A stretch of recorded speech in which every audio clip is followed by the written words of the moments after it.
ठीक है, उसका पहले मार्केट में आ गया तो क्यों हम उस गाने को गाएंगे? तो आप लोग प्लीज़ ऐसा गलती ना करो यार।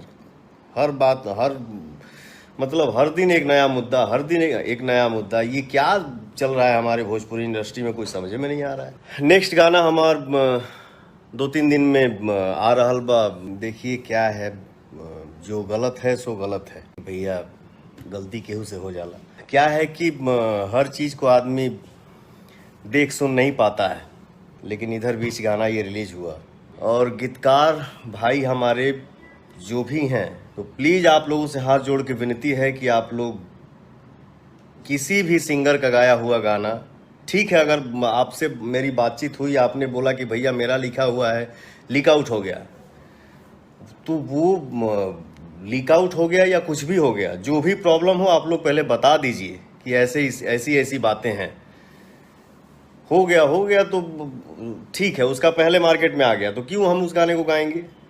तो आप लोग प्लीज़ ऐसा गलती ना करो यार। हर बात हर दिन एक नया मुद्दा, हर दिन एक नया मुद्दा, ये क्या चल रहा है हमारे भोजपुरी इंडस्ट्री में, कुछ समझ में नहीं आ रहा है। इस चीज़ में सुधार लाया जाए। मेहनत करिए, अपने मेहनत पे भरोसा रखिए।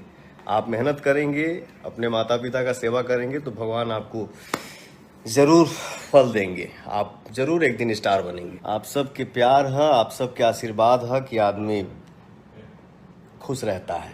ये देखिए पीछे फ़ोटो हमार अम्मा के और हमार फोटो एक ठो लड़का बना के दे गई बा। ऊपर जौन फोटो खींचता ना, ऊपर जौन फोटो दिख रहा बा, ये हमार जब फर्स्ट फिल्म रिलीज हो रहे रंगली चुनरिया तोहरे नाम, अब बम्बई में पहला बार हमार फोटो के का कहला फोटो सेशन भइल रहे हुए फोटो। नेक्स्ट गाना हमार 2-3 दिन में आ रहल बा। नेक्स्ट गाना आ रहल बा, तो आप लोग प्लीज़ उस गाने को सुनिएगा और अपना आशीर्वाद